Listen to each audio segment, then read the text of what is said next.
नमस्कार मित्रों, Kalyani IC academy में आप सभी का हार्दिक स्वागत है। मित्रों, हम लोग कंप्यूटर के अंतर्गत सॉफ्टवेयर का अध्ययन कर रहे हैं।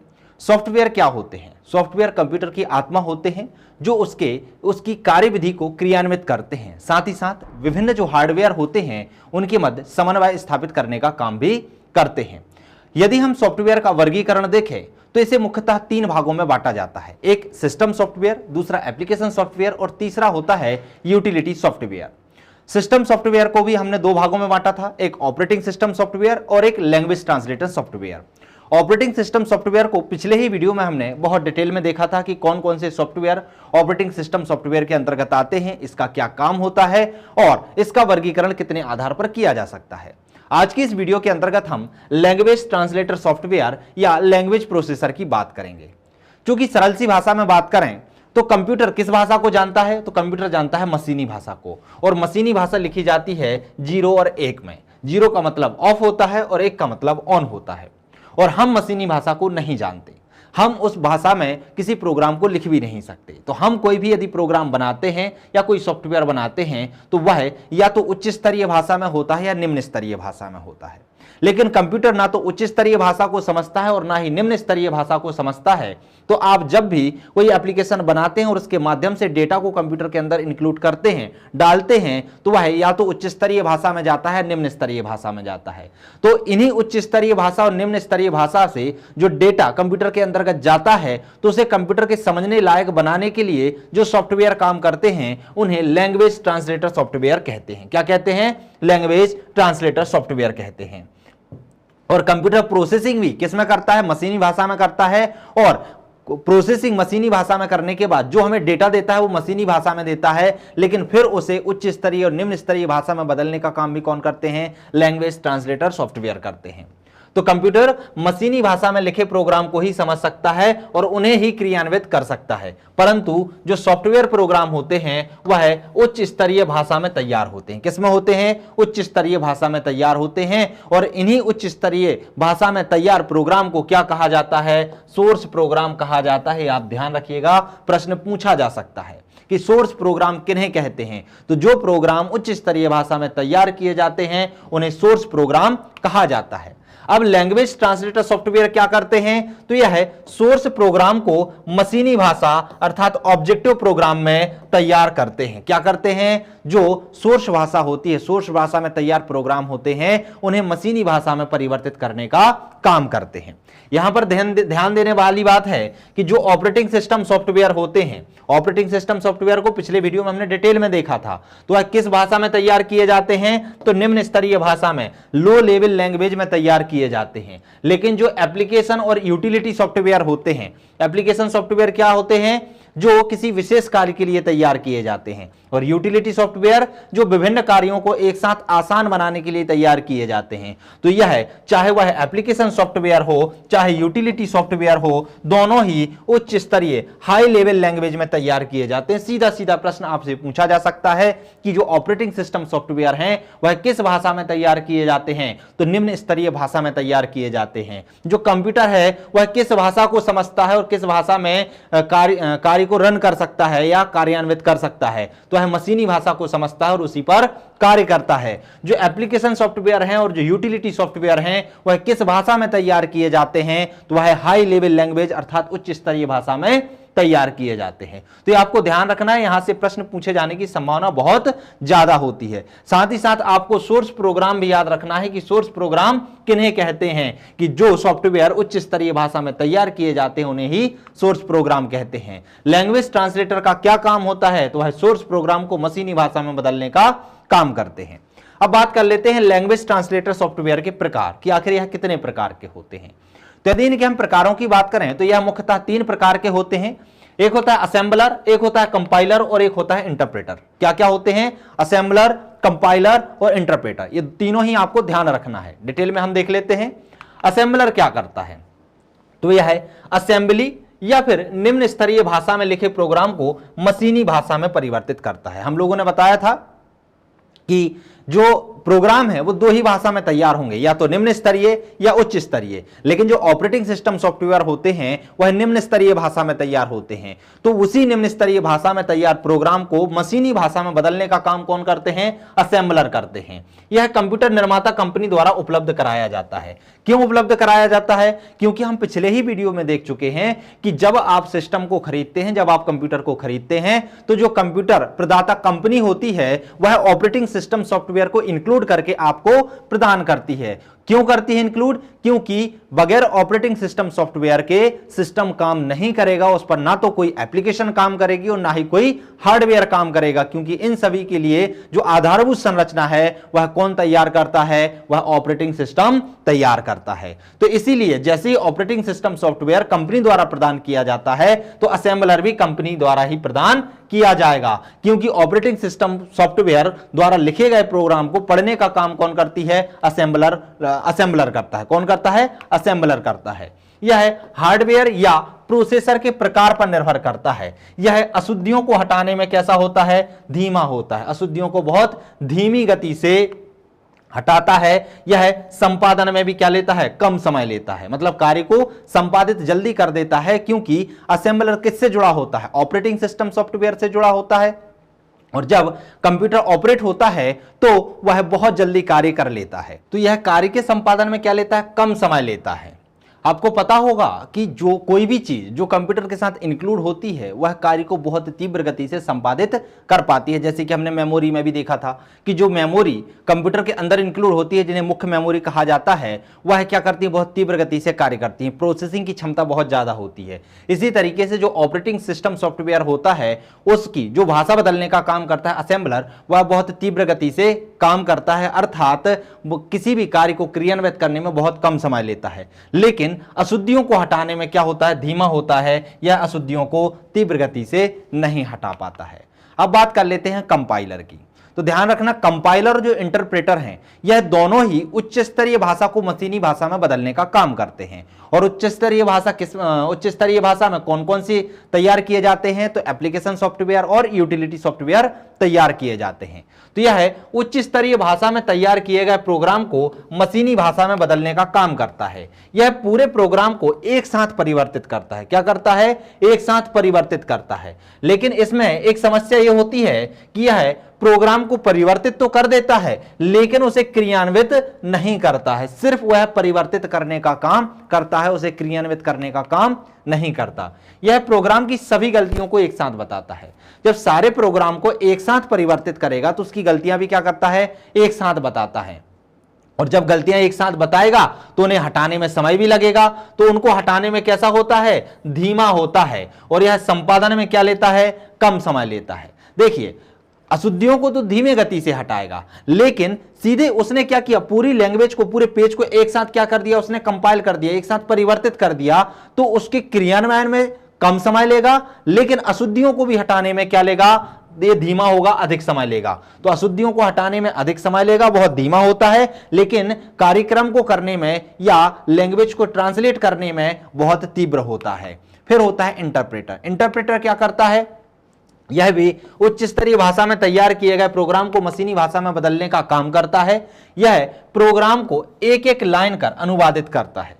कंपाइलर क्या करता है? पूरे प्रोग्राम को एक साथ परिवर्तित करता है, अशुद्धियों को एक साथ दिखाता है और फिर उनको हटाने की कोशिश भी करता है। इसीलिए वह अशुद्धियों को हटाने में क्या होता है? धीमा होता है, लेकिन एक साथ परिवर्तित करने के लिए क्या होता है? वह तीव्र काम कर पाता है। लेकिन इंटरप्रेटर क्या करता है? एक एक लाइन को अनुवादित करता है। जैसे ही यह एक एक लाइन को अनुवादित करेगा तो वहां पर जहां भी त्रुटि आती जाएगी उस त्रुटि को तुरंत क्या करेगा? हटाता जाएगा। साथ ही साथ परिवर्तित करने के साथ साथ ये प्रोग्राम को क्या करता है? क्रियान्वित भी करता है। यह एक एक गलतियां बताता है और उसे दूर करने पर ही आगे बढ़ता है। यह अशुद्धियों को हटाने में तो तीव्र होता है, लेकिन कार्य करने में क्या होता है? धीमा होता है। तो थोड़ा सा यहां पर कंफ्यूजन हो सकता है आपको, तो आपको ध्यान रखना है। यहां पर आपसे अंतर भी पूछा जा सकता है कि इंटरप्रेटर और कंपाइलर में क्या अंतर है। क्यों?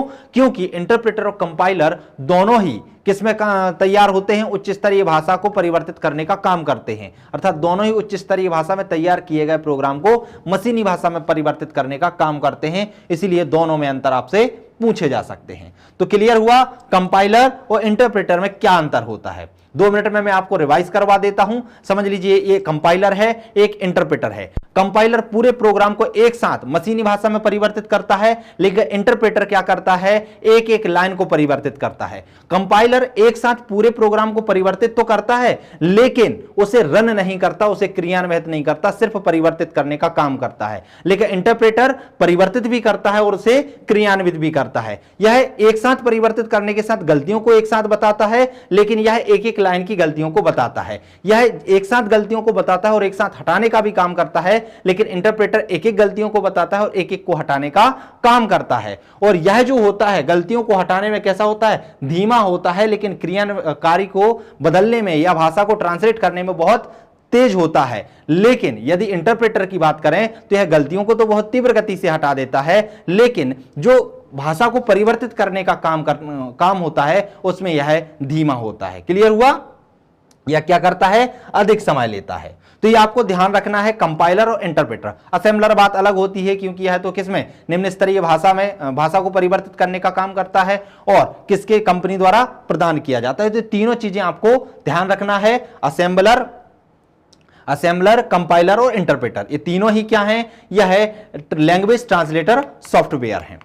अब बात करते हैं कंप्यूटर की भाषाएं। तो कंप्यूटर में कितने प्रकार की भाषाएं होती हैं, तो 3 प्रकार की भाषाएं होती हैं। एक होती है मशीनी भाषा, जिसे कंप्यूटर समझ सकता है और कंप्यूटर उसी में लिखे गए प्रोग्राम को रन करता है। दूसरा होता है असेंबलर, जिसमें ऑपरेटिंग सिस्टम तैयार किए जाते हैं, जो कि निम्न स्तरीय भाषा होती है। और तीसरी होती है उच्च स्तरीय भाषा। उच्च स्तरीय भाषा के अंतर्गत कंपाइलर और इंटरप्रेटर दोनों ही आती हैं। मशीनी भाषा की बात करें तो यह बाइनरी अंकों 0 और 1 में लिखी जाती है। किस में लिखी जाती है, बाइनरी अंकों में लिखी जाती है, 0 और 1 में लिखी जाती है। यह निम्न स्तरीय भाषा होती है।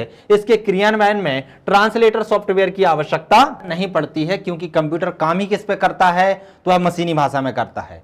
अब जब मशीनी भाषा में काम करेगा, इसे ट्रांसलेट करने की आवश्यकता भी नहीं पड़ती, तो काम कैसा होगा, बहुत तीव्र होगा। इसकी गति कैसी होगी, बहुत तीव्र होगी। इसमें प्रोग्राम तैयार करना कठिन होता है और गलतियों की संभावना भी क्या होती है, अधिक होती है। इसमें सुधारना भी क्या होता है, कठिन होता है, क्योंकि साधारण मानव जो होता है वह मशीनी भाषा को नहीं समझ पाता है, ना ही इसमें प्रोग्राम को लिख पाता है। तो क्लियर हुआ?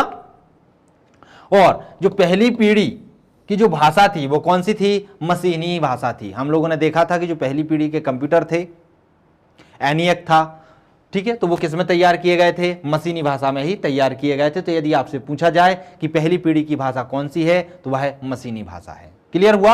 मशीनी भाषा की विशेषताएं क्लियर हुई कि मशीनी भाषा बाइनरी अंक 0 और 1 में लिखी जाती है, निम्न स्तरीय भाषा होती है, लो लेवल लैंग्वेज होती है, और क्रियान्वयन में, इसके क्रियान्वयन ट्रांसलेटर सॉफ्टवेयर की आवश्यकता नहीं होती है। इसकी गति बहुत तेज होती है और प्रोग्राम तैयार करना कठिन होता है, गलतियों की संभावना बनी रहती है और इन्हें सुधार करना भी क्या होता है, कठिन होती है। और ये क्या है, प्रथम पीढ़ी की भाषा है। अब बात कर लेते हैं असेंबलर भाषा या असेंबली भाषा की। तो यह क्या है, यह भी निम्न स्तरीय भाषा है। और जो आपके ऑपरेटिंग सिस्टम सॉफ्टवेयर होते हैं वह किस में तैयार किए जाते हैं, असेंबली भाषा में तैयार किए जाते हैं। इसमें अक्षर और अंकों से बना क्या होता है, न्यूमेरिक कोड होता है। क्या होता है, न्यूमेरिक कोड का प्रयोग किया जाता है।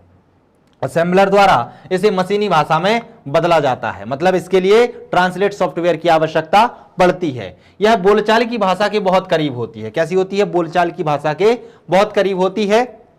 जैसे कि इसमें न्यूमेरिक कोड आप क्या होते हैं, जैसे कि जोड़ने के लिए किसका उपयोग किया जाता है, ADD आप लिखेंगे तो उसका अर्थ कंप्यूटर समझ जाएगा कि यह जोड़ना चाह रहे हैं। घटाने के लिए आप SUB सब लिख देंगे तो वह समझ जाएगा कि घटाने का काम करना है। तो समझ में आया, इसमें क्या होता है, न्यूमेरिक कोडों का उपयोग किया जाता है, इसलिए थोड़ी सी टफ होती है। कंप्यूटर हार्डवेयर के प्रकार पर निर्भर करती है और यह कैसी थी, दूसरी पीढ़ी की भाषा थी।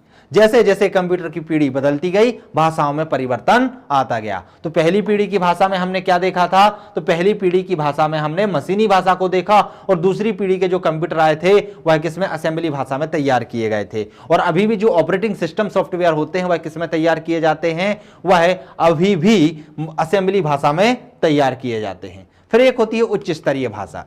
यह तीसरी पीढ़ी की भाषा होती है। यह बोलचाल व लिखने में प्रयुक्त भाषा के बहुत करीब होती है। इसमें कंपाइलर और इंटरप्रेटर द्वारा मशीनी भाषा में बदला जाता है। तो जो उच्च स्तरीय भाषाएं होती हैं, इन्हें बदलने के लिए दो प्रकार के सॉफ्टवेयर या दो प्रकार के लैंग्वेज ट्रांसलेटर सॉफ्टवेयर की आवश्यकता पड़ती है। उन्हें कंपाइलर और इंटरप्रेटर कहते हैं। इंटरप्रेटर एक एक लाइन का अनुवाद करता है और कंपाइलर एक साथ पूरे का अनुवाद करता है। सीखने में यह जो भाषा होती है वह बहुत आसान होती है। इसमें प्रोग्राम लिखना और पढ़ना दोनों क्या होता है, सरल होता है। इस पर कंप्यूटर की आंतरिक संरचना पर कोई प्रभाव नहीं पड़ता। क्या नहीं होता, कंप्यूटर की आंतरिक संरचना पर किसी भी प्रकार का कोई भी प्रभाव नहीं पड़ता है। तो क्लियर हुई तीन प्रकार की कंप्यूटर की भाषाएं हैं, एक मशीनी भाषा, एक असेंबली भाषा और एक उच्च स्तरीय भाषा।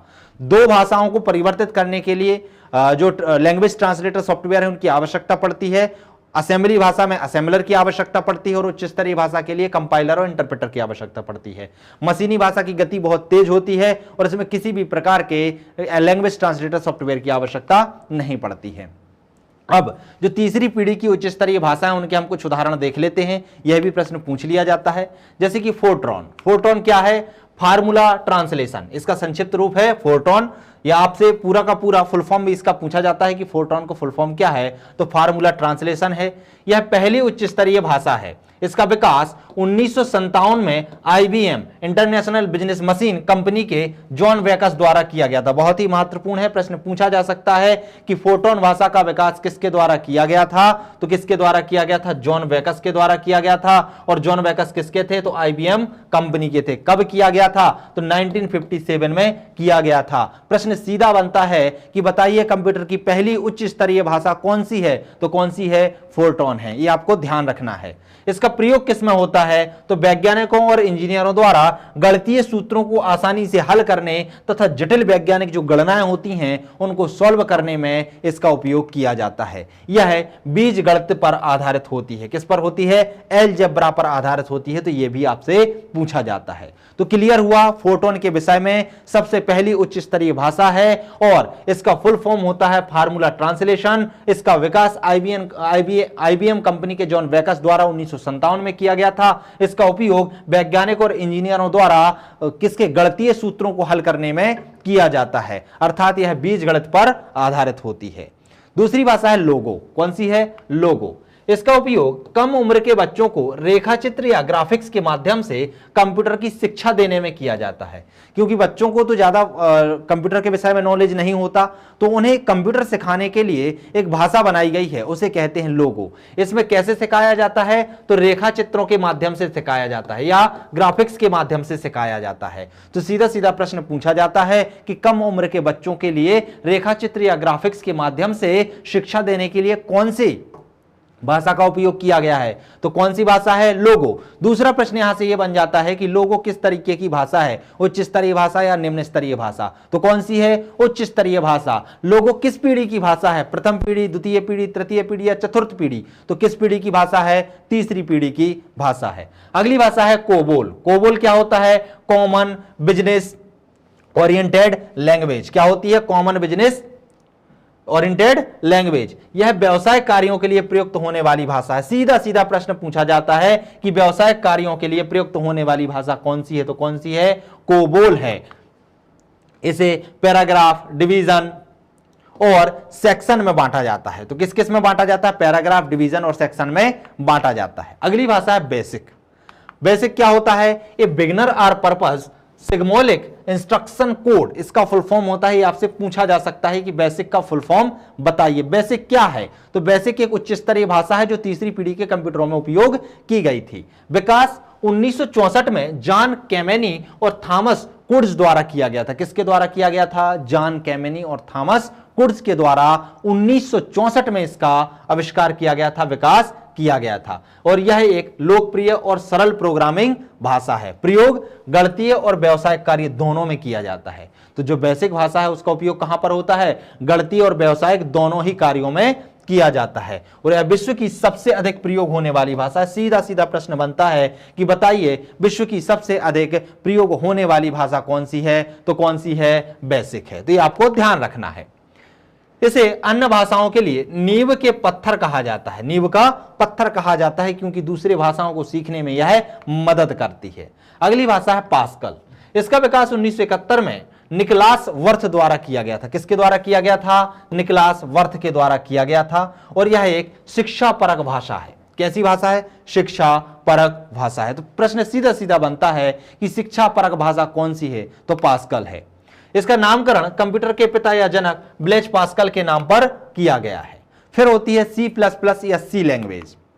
इसका विकास 1972 में ब्रायन कनिंघम तथा डेनिस रिची द्वारा किया गया था। किसके द्वारा किया गया था? ब्रायन कनिंघम और डेनिस रिची के द्वारा किया गया था। किस लैंग्वेज का? C++ एंड सी का। इसका विकास उच्च स्तरीय भाषा में असेंबली भाषा की क्षमता डालने के लिए किया गया था। क्योंकि हमने देखा था कि जो असेंबली भाषा होती है वह निम्न स्तरीय होती है, जो ऑपरेटिंग सिस्टम सॉफ्टवेयर होते हैं वह निम्न स्तरीय भाषा में तैयार किए जाते हैं, और उच्च स्तरीय भाषा अलग होती है। लेकिन उच्च स्तरीय भाषा में असेंबली भाषा की विशेषताएं डालने के लिए C++ और सी लैंग्वेज तैयार की गई थी। इसका सामान्य कार्य हेतु प्रयुक्त किया जाता है। सामान्य कार्य आपको करना होता है कंप्यूटर में, तो उस हेतु C और C++ का उपयोग किया जाता है। C++ ऑब्जेक्ट ओरिएंटेड प्रोग्रामिंग भाषा है। कैसी है? ऑब्जेक्ट ओरिएंटेड प्रोग्रामिंग भाषा है। यह अंग्रेजी भाषा के बहुत करीब है और यूनिक्स ऑपरेटिंग सिस्टम भाषा सी में लिखा गया पहला महत्वपूर्ण प्रोग्राम है। यह हम पहली ही वीडियो में देख चुके हैं कि भाषा सी में या सी भाषा में तैयार किया गया पहला ऑपरेटिंग सिस्टम कौन सा है? तो कौन सा है? यूनिक्स है। ये आप ध्यान रखिएगा, प्रश्न सीधा सीधा बनता है। अब है जावा। विकास इसका सन माइक्रो सिस्टम बहुत महत्वपूर्ण है। पूछा जाता है कि जावा लैंग्वेज का विकास किसके द्वारा किया गया था? तो सन माइक्रो सिस्टम के जेम्स गासलिंग के द्वारा किया गया था। किसके द्वारा किया गया था? जेम्स गासलिंग के द्वारा। तो जेम्स गासलिंग आपसे नहीं पूछा जाता, लेकिन इस कंपनी का नाम आपसे पूछा जाता है सन माइक्रो सिस्टम। तो सन माइक्रो सिस्टम के द्वारा जावा लैंग्वेज का विकास किया गया था। और यह भी एक ऑब्जेक्ट ओरिएंटेड भाषा है। कैसी है? ऑब्जेक्ट ओरिएंटेड, अर्थात किसी विशेष कार्य के लिए तैयार की जाती है। इसका विकास इंटरनेट के प्रयोग हेतु एनिमेशन आधारित वेब पेज, शिक्षण कार्य, क्रम, टीवी, टेलीफोन आदि हेतु किया जाता है। तो किसमें किया जाता है? इंटरनेट के प्रयोग करने हेतु या वेब पेज तैयार करने हेतु, शैक्षणिक कार्य करने हेतु, टीवी, टेलीफोन हेतु इसको तैयार किया जाता है। फिर है एल्गोल। एल्गोल जो लैंग्वेज है इसका फुल फॉर्म होता है अर्थमेटिक लैंग्वेज, एल्गोरिथमिक लैंग्वेज। क्या होता है? Algorithmic language. तो एल्गोल का फुल फॉर्म आपसे पूछा जा सकता है। इसे बीजगणितीय गणनाओं के लिए तैयार किया गया था। फिर होती है कॉमन एल्गोरिथमिक लैंग्वेज। तो इसी का रूप है ये क्या है? एल्गोरिथमिक लैंग्वेज थी और एक कॉमन एल्गोरिथमिक लैंग्वेज है। यह मध्य स्तर के छात्रों हेतु प्रयोग की जाती है। तो जो मध्य स्तर के छात्र होते हैं उनके द्वारा प्रयोग की जाने वाली भाषा कौन सी है? कोमल है। फिर है प्रोलॉग। यह प्रोग्रामिंग इन लॉजिक है। इसका फुल फॉर्म क्या होता है? Programming in logic. यहां से सीधे सीधे प्रश्न आपसे यही पूछे जाएंगे, एक तो इनके फुल फॉर्म और यह किस पीढ़ी की भाषा है। इसमें समस्याओं के समाधान में तर्क को प्रधानता दी जाती है। किसको प्रधानता दी जाती है? तर्क को प्रधानता दी जाती है। फिर है एक सी सर्प। इससे क्या पढ़ते हैं? सर्प पढ़ते हैं। ठीक है, तो सी सर्प लैंग्वेज यह भी ऑब्जेक्ट ओरिएंटेड प्रोग्रामिंग भाषा है और इसका विकास माइक्रोसॉफ्ट द्वारा इंटरनेट के प्रयोग हेतु किया गया था। तो यह प्रश्न सीधा पूछा जाता है कि सी सर्प लैंग्वेज का विकास किसके द्वारा किया गया था? तो माइक्रोसॉफ्ट के द्वारा किया गया था। क्यों किया गया था? तो इंटरनेट के प्रयोग हेतु किया गया था। फिर एक लैंग्वेज है लिस्प, जिसे लिस्ट प्रोसेसिंग कहा जाता है। क्या कहा जाता है? लिस्ट प्रोसेसिंग कहा जाता है। यह एक फंक्शन प्रोग्रामिंग भाषा है। तो सीधे सीधे प्रश्न आता है कि फंक्शन प्रोग्रामिंग भाषा कौन सी है? तो कौन सी है? लिस्प है। इसका विकास कृत्रिम बुद्धिमत्ता मतलब आर्टिफिशियल इंटेलिजेंस हेतु किया गया है। उपयोग गैर सांख्यिकीय डाटा के प्रोसेसिंग में इसका उपयोग किया जाता है। तो किसमें किया जाता है? जो गैर सांख्यिकीय डाटा होते हैं उनमें इसका उपयोग किया जाता है। तो ये हुई क्या? तीसरी पीढ़ी की उच्च स्तरीय भाषा। अब बात कर लेते हैं हम चौथी पीढ़ी की उच्च स्तरीय भाषा और फिर करेंगे हम पांचवी पीढ़ी की उच्च स्तरीय भाषाओं के विषय में। तो चौथी पीढ़ी के अंतर्गत जो भाषाएं तैयार की गई हैं वह डोमेन आधारित हैं। तो जो चौथी पीढ़ी की भाषाएं वो कौन सी आधारित है? डोमेन आधारित होती हैं। इनमें प्रोग्राम को लिखना बहुत आसान होता है और बहुत तीव्र होता है, अर्थात प्रोग्राम बहुत तीव्र गति से लिख सकते हैं। प्रयोग डेटाबेस प्रबंधन में वेब आधारित संरचना के विकास में इसका उपयोग किया जाता है। उदाहरण के लिए कौन कौन सी भाषाएं आती हैं? एक आती है सोल, स्ट्रक्चरल क्वेरी लैंग्वेज, दूसरी जावा और तीसरी माइक्रोसॉफ्ट फ्रंट पेज। ये जो लैंग्वेज होती हैं यह चौथी पीढ़ी की लैंग्वेज के अंतर्गत आती। अब बात कर लेते हैं हम पांचवी पीढ़ी की भाषा के विषय में।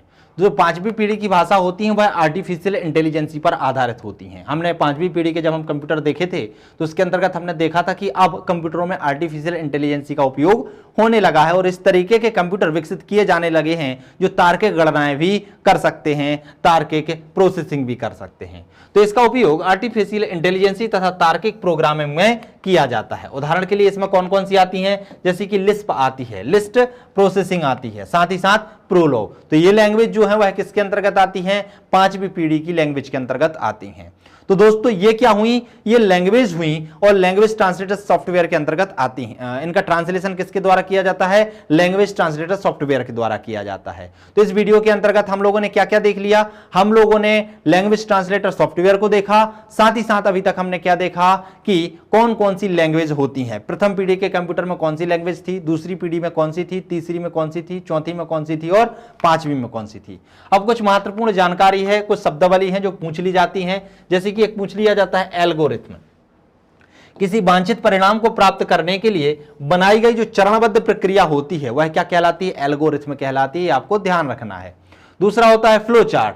तो इन्हीं एल्गोरिथम का जो चित्रणीय रूपांतरण होता है उसे हम चित्र के माध्यम से दर्शाते हैं तो उसे क्या कहा जाता है, फ्लो चार्ट कहा जाता है। हम बोलते हैं ना किसी भी चीज को आप फ्लो चार्ट के माध्यम से पढ़िए, जैसे हम किसी चीज की विशेषताओं को दर्शाते हैं, कुछ भी होता है, कई प्रकार से फ्लो चार्ट बन जाते हैं। तो ये चरणबद्ध प्रक्रिया को दर्शाने के लिए जो फ्लो चार्ट जो रूपांतरण किया जाता है, चित्रीय रूपांतरण, तो उसे क्या कहा जाता है, फ्लो चार्ट कहा जाता है। चलिए अब हम बात कर लेते हैं एप्लीकेशन सॉफ्टवेयर के बारे में कि एप्लीकेशन सॉफ्टवेयर क्या होते हैं। तो वे प्रोग्रामों के समूह जो किसी विशिष्ट कार्य के लिए तैयार किए जाते हैं उन्हें क्या कहते हैं, हम एप्लीकेशन सॉफ्टवेयर कहते हैं। और यह किसी विशेष ऑपरेटिंग सिस्टम को ध्यान में रखकर ही तैयार किए जाते हैं। किसको ध्यान में रखकर तैयार किए जाते हैं, विशेष ऑपरेटिंग सिस्टम को ध्यान में रखकर तैयार किए जाते हैं। क्यों, क्योंकि जो ऑपरेटिंग सिस्टम होता है वह इसकी आधारभूत संरचना के रूप में कार्य करता है, इसको प्लेटफॉर्म उपलब्ध कराता है, इसको नियंत्रित करता है। इसीलिए कोई भी एप्लीकेशन सॉफ्टवेयर है या खास तौर के ऑपरेटिंग सिस्टम को ध्यान में रखकर ही तैयार किए जाते हैं। यह मुख्यतः दो प्रकार के होते हैं, कुछ होते हैं विशेषीकृत एप्लीकेशन सॉफ्टवेयर और कुछ होते हैं सामान्य एप्लीकेशन सॉफ्टवेयर। जो विशेषीकृत एप्लीकेशन सॉफ्टवेयर होते हैं वह विशेष कार्य के लिए बनाए जाते हैं। जैसे उदाहरण में रेलवे आरक्षण के लिए कोई आरक्षण देने के लिए आपने कोई एप्लीकेशन बना दी, या फिर वायुयान नियंत्रण के लिए कोई एप्लीकेशन बना दी, मौसम के विश्लेषण के लिए कोई एप्लीकेशन बना दी। तो इन कार्यों के लिए एक विशेष तरीके की एप्लीकेशन आप तैयार करते हैं तो उसे विशेषीकृत एप्लीकेशन सॉफ्टवेयर कहा जाता है। दूसरे होते हैं सामान्य एप्लीकेशन सॉफ्टवेयर, सामान्य कार्य के लिए, अर्थात इनसे अनेक उपयोगकर्ता लाभ उठा सकते हैं। जैसे कि माइक्रोसॉफ्ट ऑफिस है, वेब ब्राउजर है, मीडिया प्लेयर है, अर्थात कुछ साधारण कार्यों को करने के लिए जो आप एप्लीकेशनों का निर्माण करते हैं उन्हें सामान्य एप्लीकेशन सॉफ्टवेयर कहा जाता है। अब हम बात कर लेते हैं माइक्रोसॉफ्ट ऑफिस की। यह भी क्या होता है, सामान्य एप्लीकेशन सॉफ्टवेयर के अंतर्गत आता है, लेकिन यहां से प्रश्न पूछे जाने की संभावना बनी रहती है। यदि हम विगत वर्षों के प्रश्न पत्रों के अध्ययन की बात करें तो वहां पर एमएस ऑफिस से प्रश्न पूछे गए हैं, इसलिए हमें थोड़ा सा इसका भी अध्ययन करते हुए चलना है। तो जो एमएस ऑफिस है यह एक लोकप्रिय एप्लीकेशन प्रोग्राम है। कैसा है, लोकप्रिय एप्लीकेशन प्रोग्राम है।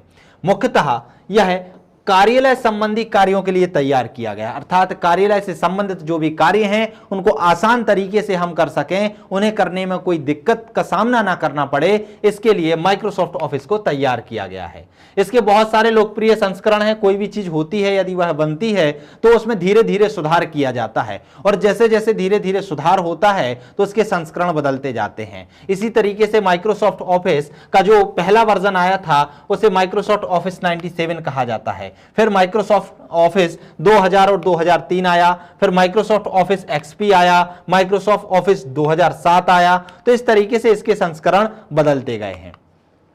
माइक्रोसॉफ्ट ऑफिस एक बंडल पैकेज के रूप में हमें प्राप्त होता है, अर्थात माइक्रोसॉफ्ट ऑफिस में कोई एक विशेष चीज नहीं होती, इसमें बहुत सारी एप्लीकेशनों का क्या होता है, बंडल होता है। अर्थात इसमें 4 प्रोग्राम शामिल होते हैं। कितने प्रोग्राम शामिल होते हैं, 4 प्रोग्राम। तो ये चीज आपको ध्यान रखनी है। सीधा प्रश्न पूछा जाता है माइक्रोसॉफ्ट ऑफिस में कितने प्रकार के प्रोग्राम शामिल होते हैं, तो 4 प्रोग्राम शामिल होते हैं, अर्थात 4 प्रोग्रामों का क्या होता है, बंडल पैकेज होता है। आप माइक्रोसॉफ्ट ऑफिस को खरीदते हैं तो उसके साथ आपको ये 4 प्रोग्राम साथ में मिल जाते हैं। कौन कौन से, एक एमएस एक्सेल मिल जाता है, एक MS पावर पॉइंट मिल जाता है, एक MS एक्सेस मिल जाता है और एक MS वर्ड मिलता है। क्या क्या? MS Excel, MS PowerPoint, MS Access और MS वर्ड मिलता है। इनको हम डिटेल में देख लेते हैं एक एक करके।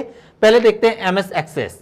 MS एक्सेस माइक्रोसॉफ्ट, MS का मतलब क्या होता है? माइक्रोसॉफ्ट होता है और ये क्या होता है? एक्सेस होता है। तो ध्यान रखिएगा, यदि आपसे फुल फॉर्म पूछ लिया जाए तो MS का मतलब क्या होता है? माइक्रोसॉफ्ट होता है और एक्सेस एक्सेस कहलाता है, सॉरी एक्सेल एक्सेल कहलाता है। तो यह विंडोज आधारित स्प्रेडशीट प्रोग्राम है। कैसा होता है? स्प्रेडशीट प्रोग्राम कहलाता है। किस पे आधारित होता है? विंडो आधारित होता है, अर्थात जो आपका ऑपरेटिंग सिस्टम है वह विंडो पर आधारित होना चाहिए। यह गणितीय गणनाओं तथा अंकीय डाटा के लिए उपयुक्त माना जाता है। यदि आपको गणितीय गणनाएं करनी है या अंकीय डाटा को व्यवस्थित करना है तो आप किसका उपयोग करेंगे? आप माइक्रोसॉफ्ट एक्सेल का उपयोग करेंगे। किसका करेंगे? Microsoft Excel. ये आप ध्यान रखिए, गणितीय गणनाओं के लिए इसका उपयोग किया जाता है। इसके दो भाग होते हैं, एक होती है वर्कशीट और एक होता है वर्कबुक। क्या होती है? एक होती है वर्कशीट जिस पर आप काम करते हैं और इन्हीं सीटों का एक जो बंडल बन जाता है उसे क्या कहते हैं? वर्कबुक कहते हैं। वर्कशीट की बात करें तो यह एक्सेल की कार्यस्थली होती है, अर्थात आप यदि एक्सेल पर कार्य कर रहे हैं तो वह कहां करेंगे?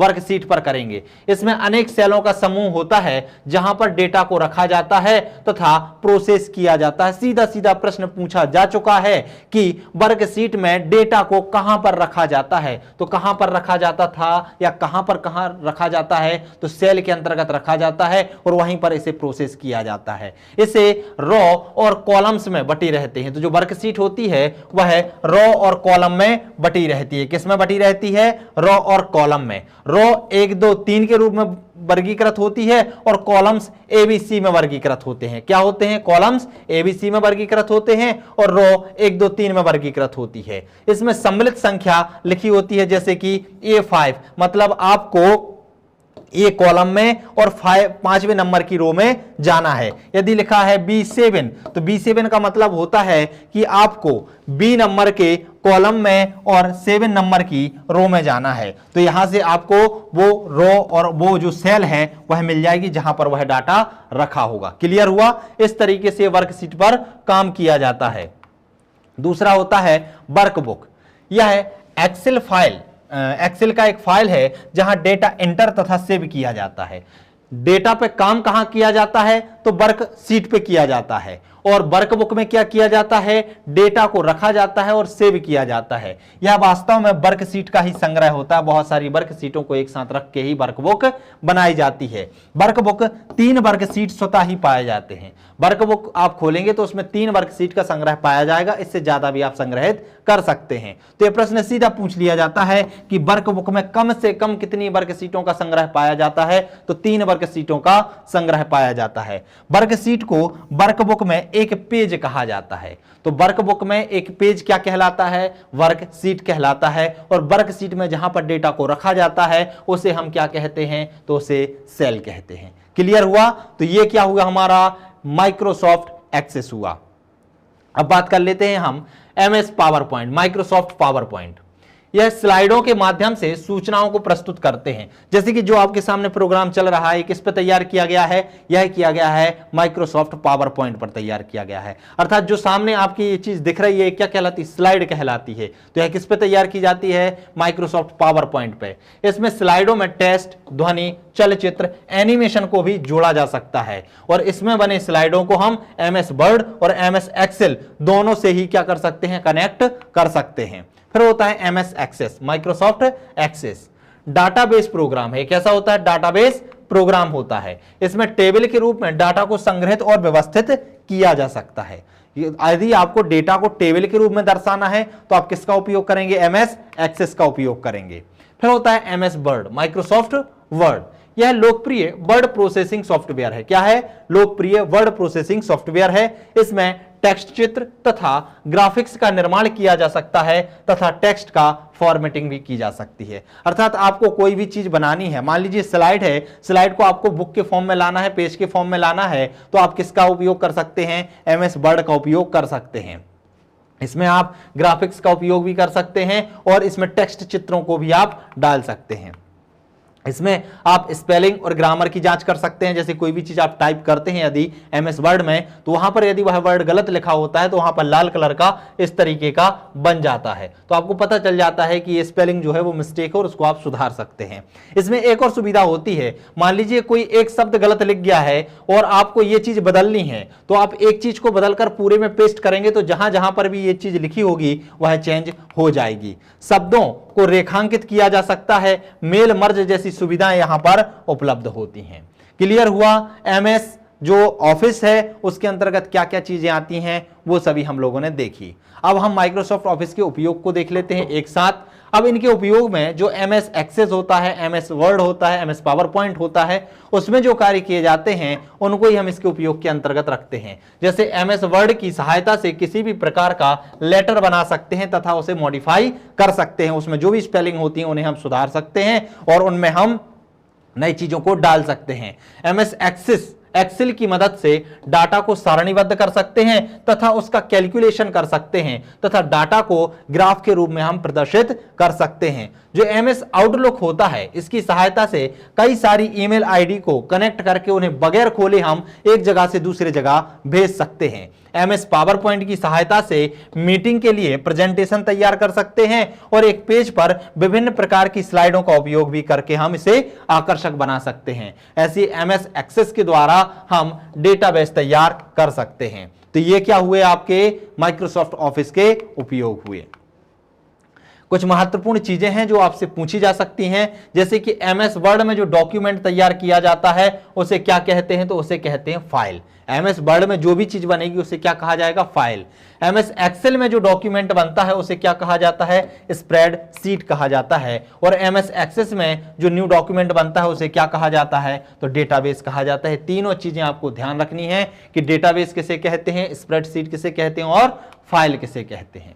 अब कुछ महत्वपूर्ण शब्दावली हैं जो कंप्यूटर के अंतर्गत आ जाती हैं, हम उनको और देख लेते हैं। उसके साथ ही हमारा क्या हो जाएगा, कंप्यूटर वाला टॉपिक समाप्त हो जाएगा और फिर हम अगली वीडियो से जो संचार तकनीकी है उसका अध्ययन करेंगे। तो शब्दावली कौन कौन सी है, जैसे एक आता है शेयरवेयर। क्या शब्द आता है, शेयरवेयर। तो ऐसा सॉफ्टवेयर प्रोग्राम जिसे बिना कोई शुल्क चुकाए एक निश्चित समय के लिए, क्या होता है कि निश्चित समय के लिए प्रयोग में लाया जा सकता है। मान लीजिए कोई कंपनी एक सॉफ्टवेयर को लॉन्च करती है, उस सॉफ्टवेयर या एप्लीकेशन को बनाती है, प्रोग्राम को बनाती है, तो यदि उसे उसका प्रचार करना है तो वो क्या करती है, कुछ समय के लिए उसे फ्री कर देती है कि आप इसको चलाइए, कुछ समय तक आप चलाएंगे तो वह फ्री रहेगा, लेकिन उसके आगे यदि आप उसकी सेवा लेना चाहते हैं तो उसमें पैसे लगने लगेंगे। क्लियर है? जैसे कि आप बात करेंगे मोबाइल में भी बहुत सारी ऐसी एप्लीकेशन आती हैं, जैसे कि एक फाइल बनाने वाली एप्लीकेशन आती है। आप देखेंगे कि कुछ सीमा तक तो वह फ्री होती है, लेकिन उससे अच्छा काम करवाना आप चाहते हैं तो उसके लिए आपको क्या करना पड़ता है, शुल्क चुकाना पड़ता है।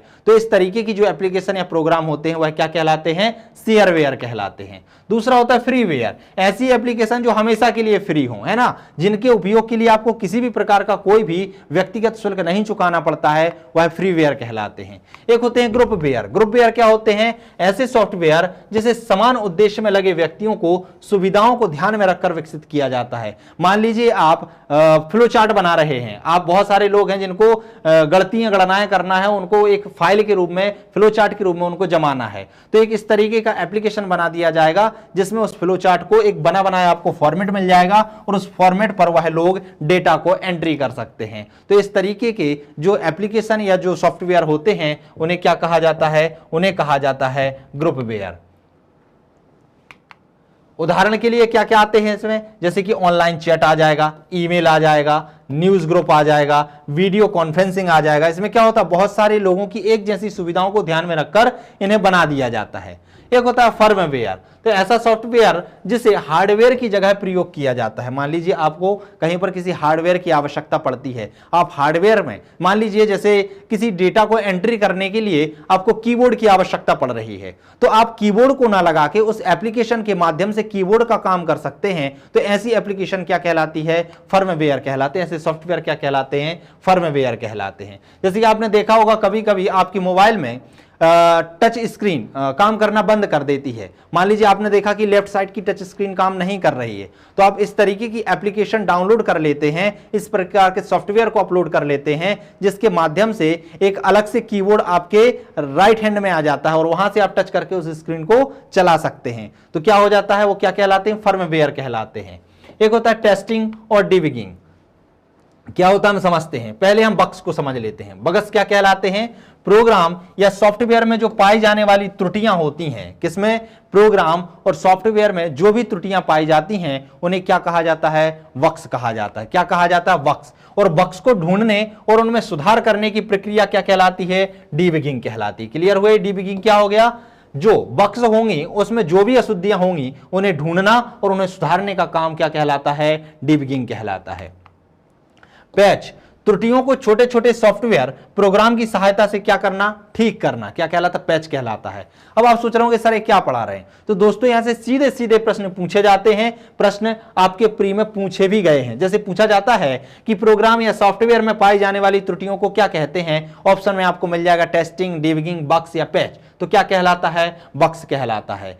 पूछा जाएगा कि बग्स को ढूंढना और उनमें सुधार करने की प्रक्रिया क्या कहलाती है, तो डिबगिंग। पैच क्या, छोटी छोटी त्रुटियां, मतलब त्रुटियों को छोटे छोटे सॉफ्टवेयर प्रोग्राम की सहायता से ठीक करने की प्रक्रिया क्या कहलाती है, तो वह कहलाती है पैच। और टेस्टिंग क्या कहलाती है, टेस्टिंग के माध्यम से प्रोग्राम के सही ढंग से कार्य करने की हम जांच कर सकते हैं कि वह प्रोग्राम सही तरीके से कार्य कर रहा है या नहीं कर रहा है। तो ये छोटी छोटी शब्दावलियां आपको ध्यान रखनी है। एक होता है कर्नेल। कर्नेल क्या होता है, तो यह किसी ऑपरेटिंग सिस्टम का वह मूल बिंदु होता है जो सॉफ्टवेयर व हार्डवेयर के मध्य संबंध स्थापित करता है। क्या करता है, सॉफ्टवेयर और हार्डवेयर के मध्य संबंध स्थापित करने का प्रयास करता है, साथ ही साथ उपकरणों का प्रबंधन भी सुनिश्चित करता है। एक होता है बायोस। बायोस क्या होता है, basic input output units, sorry system. इसका फुल फॉर्म क्या होता है, बेसिक इनपुट आउटपुट सिस्टम होता है। इसे रोम चिप में रखा जाता है। इसको हम पहले भी देख चुके हैं लेकिन एक बार और मैं आपको बता देता हूं। तो इसे किस में रखा जाता है, रोम में रखा जाता है। यह कंप्यूटर के स्टार्ट होते ही पासवर्ड तथा हार्डवेयर की जांच करता है तथा ऑपरेटिंग सिस्टम को चालू करता है। तो जैसे ही आप कंप्यूटर को चालू करते हैं तो बायोस काम करना चालू कर देता है। क्यों, बायोस का नाम ही है बेसिक इनपुट आउटपुट सिस्टम। यह जो मुख्य मेमोरी, जो सहायक मेमोरी में डेटा डला होता है उसे मुख्य मेमोरी में लाता है और पासवर्ड की जांच करता है, साथ ही साथ हार्डवेयर की जांच करता है कि हार्डवेयर में कोई त्रुटि तो नहीं है, हार्डवेयर सही तरीके से काम तो कर रहे हैं, और ऑपरेटिंग जो सिस्टम होता है जिस पर कंप्यूटर काम करता है उसे भी चालू करने का काम बायोस करता है। एक होता है POST, power on self test. BIOS द्वारा कंप्यूटर की जांच कर उन्हें उपयोग लायक बनाना तथा गड़बड़ी पाए जाने पर स्क्रीन पर प्रदर्शित करने की जो प्रक्रिया होती है उसे क्या कहते हैं, पोस्ट। जैसे ही आप सिस्टम को चालू करते हैं तो चालू होते ही बायोस काम करता है और बायोस काम करके त्रुटियों को ढूंढता है। यदि कोई त्रुटि मिलती है तो उसे सिस्टम पर प्रदर्शित करता है, उसे स्क्रीन पर प्रदर्शित करता है, उसे क्या कहते हैं, हम पोस्ट कहते हैं। बूटिंग, जब आप कंप्यूटर को चालू करते हैं तो कंप्यूटर थोड़ा सा समय लेता है, बूटिंग की क्रिया करता है। वह क्या होती है, वह उसको कंप्यूटर को चालू करने की प्रक्रिया कहलाती है। कंप्यूटर ऑन किए जाने पर बायोस द्वारा स्वतः ही ऑपरेटिंग सिस्टम की पहचान कर उसे द्वितीयक मेमोरी से प्राथमिक मेमोरी में डालना और उन्हें उपयोग लायक बनाना क्या कहलाता है, बूटिंग। क्योंकि कोई भी एप्लीकेशन होती है, कोई भी सॉफ्टवेयर होता है, द्वितीयक मेमोरी में रहता है, लेकिन कंप्यूटर के लिए जो भी उपयोग होता है चलाने के लिए उसे वह प्राथमिक मेमोरी में डालता है। तो यह जो प्रक्रिया होती है द्वितीयक मेमोरी से प्राथमिक मेमोरी में डालने की, यह क्या कहलाती है, बूटिंग कहलाती है। आपने देखा होगा जब भी आप कंप्यूटर को चालू करते हैं तो कुछ समय के लिए वो बफरिंग करता है, वो बूटिंग करता है। तो समझ में आया बूटिंग क्या है, पोस्ट क्या है और बेसिक क्या है।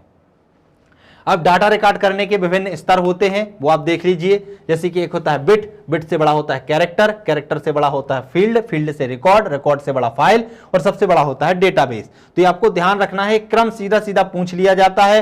बोला जाता है बताइए डाटा रिकॉर्ड करने की सबसे बड़ी इकाई कौन सी है, और यहां पर आपको 3-4 ऑप्शन दे दिए जाएंगे। तो आपको पता होना चाहिए कि सबसे छोटी होती है बिट, फिर बिट के बाद आता है कैरेक्टर, कैरेक्टर के बाद आता है फील्ड, फील्ड के बाद रिकॉर्ड, रिकॉर्ड के बाद फाइल, फाइल के बाद डाटाबेस। जो बिट होता है वो डिजिटल डाटा की सबसे छोटी और मूल इकाई होती है जो 0 और 1 में लिखी जाती है। जो कैरेक्टर होता है वो 8 बिट और 1 बाइट से मिलकर बना होता है, और जो फील्ड होता है वह डाटा प्रोसेसिंग में सबसे छोटी लॉजिक इकाई होती है। तो दोस्तों कंप्यूटर के अंतर्गत या फिर सूचना प्रौद्योगिकी के अंतर्गत जितनी भी जानकारी होती है, जो भी पुराने वर्षों में प्रश्न पूछे जा चुके हैं और पूछे जाने की आगे संभावना भी है, उन सभी के साथ इस टॉपिक को हमने कवर करने का प्रयास किया। तो इसके साथ ही आपकी जो सूचना प्रौद्योगिकी है वह समाप्त होती है।